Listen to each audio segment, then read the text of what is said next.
National Weather Service in Norman has issued a severe thunderstorm warning for northeastern Jefferson County in southern Oklahoma, southwestern Garvin County in southern Oklahoma, eastern Stevens County in southern Oklahoma, northwestern Carter County in southern Oklahoma, southwestern Murray County in southern Oklahoma until 3:45 p.m. Central Daylight Time.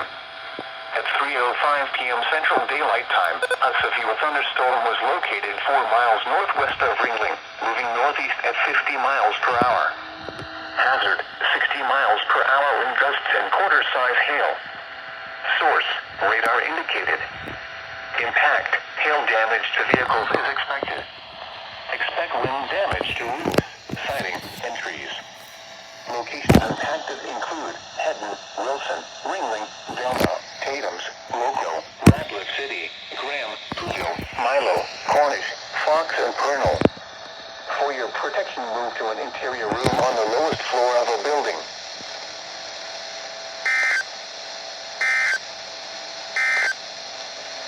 The National Weather Service informs